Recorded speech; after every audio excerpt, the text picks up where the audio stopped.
Мигранттардын маселеси каралат. Жогорку кеңештин депутаты Москвага барат. Жогорку кеңештин депутаттары Москва шаарына иш сапары менен барат. Бул тууралуу бүгүн 16 февралда Жогорку кеңештин жыйынында белгилүү болду. Жогорку кеңештин төрагасы Талант Мамытов Москвага бара турган депутаттардын катарында бардык фракциялардын өкүлдөрү боло турганын айтты. Иш сапардын датасы азырынча эки тараптуу макулдашууда.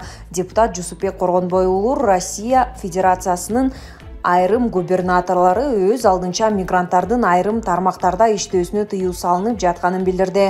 Ал эми Адахан Мадумаров мигранттардын көйгөйү көбөйүп кеткенин аны чечүү үчүн мамлекеттик дума менен биргелешкен депутаттык комиссия түзүүнү сунуштады. Булак медиа центр чекиткейжи. Дастан Бекешев: Орусиядагы мигранттар таптакыр эле кетиш керекпи? Жогорку кеңештин депутаттары Орусияда жаңы мыйзамдын күчүнө кириши кыргызстандык мигранттарды бир топ түйшүккө салганын айтып чыгышты. Бул багытта өлкөнүн кызыкчылыгын коргобогону үчүн ЯЭПте отурган кыргыз министрлигинен сынга алышты. Эл өкүлү Дастан Бекешев медициналык кароонун акысы 6000 сом болорун, текшерилүү үчүн миңдеген адам кезек күтүп отурганын билдирди. Квартал сайын медициналык кароодон өтүш керек экен. Урматтуу төрага, жакында Орусияга иш сапарга бара жатасыз. Ушул маселени көтөрсөңүз жакшы болот. Мамлекет башчы дагы Орусиянын президентине кайрылып ачык эле айтыш керек. Мигранттар таптакыр эле кетиш керекпи же кандай болот? Болбосо кош жарандуулук боюнча макулдашуу түзөлү. Азыр мекендештер кичине эле мыйзамды бузса да кара тизмеге кирип калат экен, деди Бекешев. Ал эми Бакыт Төрөбаев Кыргызстан ЯЭПке киргенде товар жүгүртүү, жумушчулардын кыймылы, капитал жана кызмат көрсөтүү жаатында 4 эркиндик алганын эске алды. Эске сала кетсек, узаган жылдын 29-декабрында Орусияга келген мигранттарга медициналык текшерүүдөн, ошондой эле манжа изин каттоодон өтүү жана сүрөткө тартуу талабы коюлган. Булак Назар Ньюс Чекитор. Мадумаров мигранттардын жагдайын изилдеген комиссия түзүүнү сунуштады. Бүгүн 16 февралда депутат Адахан Мадумаров Кыргызстандын жогорку кеңеши менен Орусиянын мамлекеттик думасынын ортосунда комиссия түзүп, Орусиянын чоң шаарларында иштеп жаткан мигранттардын абалын бир сыйра жеринен көрүп, социалдык маселелерди изилдеп, андан кийин тийиштүү мыйзамдарга өзгөртүү киргизүүнү сунуштады. Ошондой эле ал комиссияга Тышкы иштер министрлигинен, Эмгек, социалдык коргоо жана миграция министрлигинен да өкүлдөрдү кошуу керектигин айтты. Анын айтымында, учурда Орусияда 1.200.000 кыргызстандык эмгектен Анда биз кош жарандуулук жөнүндө маселени ортого коюшубуз керек болот. Эгерде алар милдеттүү түрдө Орусиянын жарандыгын алууга мажбурлап жаткан болсо, кандай кылышы керек? Мигранттар Орусиядан киндигин үзе албайт. Ошондуктан мекендештердин маселесин карап, өтө чоң даражада сүйлөшүүлөрдү жүргүзүшүбүз керек, деди Мадумаров. Жыйында бул маселени башка да депутаттар айтып чыгышты. Булак Марал ФМ Чекиткейжи. Өкмөт мындан ары мамлекет жакан ГЭС кургандарга гарант болуп берет. Мындан ары мамлекет жакан ГЭС курууну көздөгөн кыргызстандыктарга зарыл болгон учурда гарант болуп бере алат. Бул тууралуу министрлер кабинетинин төрагасы Акылбек Жапаров билдирди. Мурда чакан ГЭСтерди куруп жаткандар насыя же башка нерселерге муктаж болуп, финансылык мекемелерге кайрылганда мамлекет аларга гарант болуп берчү эмес. Мунун аркасынан тоскоолдуктар жаралчу. Мындан ары ишкердин каражаты же күрөөсү жетишсиз болуп жатса, мамлекетке жардам сурап кайрылса болот. Биз акчалай дагы колдоо көрсөтүүгө даярбыз, деди Жапаров. Ошондой эле ал Кыргызстан жакын арада өз күчү менен 4 чакан ГЭС курарын билдирди. Мисалы, Баласаруу Россия Кыргыз өнүктүрүү фонду тарабынан каржыланса, Каракөл, Боролдой жана Орто Токой ГЭСтерине кетчү каражат Кумтөрдөн түшкөн кирешеден алынат. Сөзүнүн соңунда ал чакан ГЭСтин курулушуна 1,5-2 жыл кетерин айтты. Булак Спутник Чекиткейжи. Акылбек Жапаров жакшы эле кадр экен. Өкмөттү башкарып турган Акылбек Жапаровду дайыма уруттукмукка алышат. Тынымсыз сындашат, кээде мазакташат. Бирок ушул киши сындагандарга да, мазактагандарга да бир каш кагып, көңүл буруп койгон жок. Иш менен занят болгон киши башкаларга көңүл бурганга убактысы жок болот окшобойбу? Ар бир сындаган кишиге көңүл бура берсе иш калат да ал туура. Бүгүн анын жыйын куруп, журналисттерди топтоп өлкөнүн чарбасы тууралуу айткандарын тыңдап олтурдук. Жөнөкөй элдин жалпак тили менен далай нерсени таптак түшүндүрүп койду. Талай министрлер телевизорго чыгып 2 саат сүйлөсө балени түшүнбөйсүң. Мээге бирдеме кирбейт. А бул Жапаров мээге куюп койдуго. Азамат жетекчи деген кадр деген, адис деген ушундай эле болсо. Айтканыбыз тиги президент Жапаров да Дордой базарга барып, карапайым ишкерлер менен сүйлөшкөндө салык боюнча жаңы тартипти ошол жалпак тил менен эле сонун жеткирип, элди ыраазы кылып койдуго. Иштеген киши билген кишинин сүйлөгөнү да түшүнүктүү атаганат.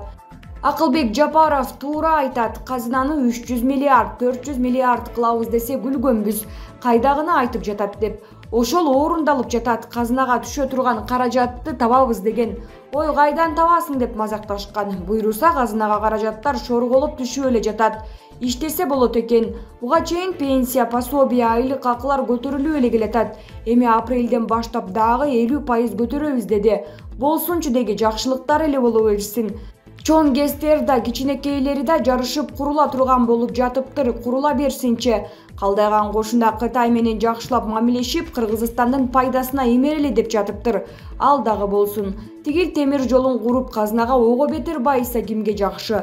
Элге, мамлекетке. Темир тоо сыяктуу аябай пайдалуу гендерди өзүбүз эле иштетели деген максат бар экен. Кандай жакшы. Ошого ылайык кадрларыбыз өсөт, адистерибиз чыгат дегендей. Ошентип сырттан көз карандысыз болобуз да башка кантип болсун. Мына ушулардын баарын пландап, талдап, алдыга сүрөп, жолун таап аракет кылган.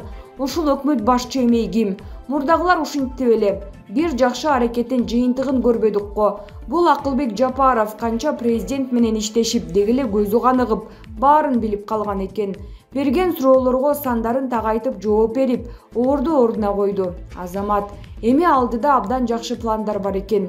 Буйруса ушул аракет менен бара берсек, өнүгүп кетүү алыс эместей. Болгону бутка чаппай, жолун торобой, тоскоолдук жасабай, ашкери сындап алаак сытпай, тескерисинче колдоп кубаттап сүрөп ушул кишини иштетүү керек. Теке болсо да сүт берсин дейт. Мындан жакшысын кайдан тапмак элек. Колдо болгонду иштетип, пайдасын мамлекетке эле ала берели. Чарчабай иштей бериңиз Акылбек Жапаров. Жакшы иштесеңиз элиңиз колдоп алат. Чарчабаңыз. Булак чындык кайда? Тажикстандын түндүгүндө 39 кыргызстандык чек арадан мыйзамсыз өткөнү үчүн соттолгон. 2021-жылы Тажикстандын Согди облусунда чек арадан мыйзамсыз өтүү учурунда Кыргызстандын 39 жараны кармалган. Бул тууралуу 15 февралда облустук соттун төрагасы Бактиер Окилзода билдирди. Кармалгандарга карата Тажикстан Республикасынын мамлекеттик чек арасын мыйзамсыз кесип өтүү беренеси боюнча 27 кылмыш иши козголду. Тартип бузгандар аркыл мөөнөткө эркинен ажыратылды деп түшүндүрдү судья. Ошол эле маалда Бактиер Окилзода чек ара жаңжалына катышуу айыбы менен соттолгон кыргызстандыктар жок экенин белгиледи. Кыргыз-тажик чек арасынын узундугу 970 чакырымдай болсо, анын 519 чакырымы гана такталган. Чек араларды тактоодо эки тарап кайсы карта жана кайсы юридикалык документ менен иштөө керектиги боюнча орток пикирге келе албай, көп жолугушууларда иш жылбай жатканы айтылып келген. Эки мамлекеттин чек арасындагы тактала элек тилкелерде куралдуу кагылышуулар катталып турат. Булак Назар Ньюс, Чекиторг. Зесан, Орусия каалаган учурда 200 000 аскери менен Украинага басып кирүүгө даяр. Британиянын Зесан гезити Орусиянын Украинага басып кирүүсүнүн башталышы тууралуу макаласынын аталышын жана текстин өзгөрттү. Бул тууралуу РИА Новости жазды. Британ таблоидтери бир күн мурун басып киришинин убактысын белгилешти. Бул жергиликтүү убакыт боюнча шаршемби күнү таңкы саат 3-тө болот деген. Зесан АКШнын чалгын агенттиктерине шилтеме жасап, таңкы 3-тү эң ыктымалдуу убакыт деп атады. Бул тууралуу The Mirror басылмасы Киевдеги басылманын журналисттерине маалымат берген америкалык чалгын кызматындагы булактарга таянуу менен жазды. Азырынча Зесан гезитинин макаласынын баш жана кириш абзацында мындай деп айтылат: Орусия Украинага каалаган убакта массалык ракеталык сокку уруу жана 200 000 аскер менен басып кирүүгө даяр, дейт АКШнын чалгындоо кызматы. Ал эми кэш архивде сакталган болгон түп нускада каалаган убакта деген сөздүн ордуна эртең түнкү 1-де деп айтылган. Кошумчалай кетсек, макаланын түп нускасында америкалык чалгын кызматтарынын айтымында таңкы саат 3 буйрук чыгаруу үчүн эң ыктымалдуу убакыт деп айтылат. Ал эми текстин бул жеринде түн окуясыз өттү деп айтылат. Бул ортодо Зесан басылмасынын Twitter баракчасында тийиштүү посту азырынча басып киришинин башталышынын алгачкы формулировкасын шаршемби күнү таңкы саат 3:00 деп берет. элек. Белгилей кетчү жагдай The Mirror макаласынын түп нускасы эскертүү жарыяланган учурда өзгөргөн жок. Кремль буга чейин бир катар батыштык маалымат каражаттарынын эртең менен Орусиянын Украинага басып кириши тууралуу кабарларына ирония менен комментарий берип, Орус президентинин басма сөз катчысы Дмитрий Песков украиндерге ошол убакытка саат коюп коюуну сунуштаган.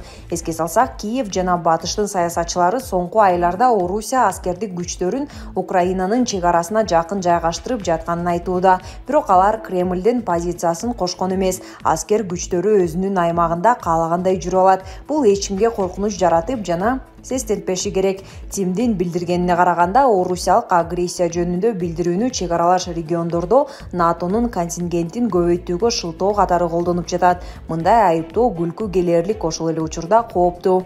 Ал арада АКШнын президенти Джо Байден НАТО батыш өлкөлөрүнүн Евробиримдиктин лидерлери менен болгон видеоконференцияда Орусиянын Украинага кирип барышын 16 февралда болот деп жар салган. Бул туурасында Политико гезити өзүнүн маалымат булактарына таянып билдирген. Булак Назар Ньюс, Чекит Орг.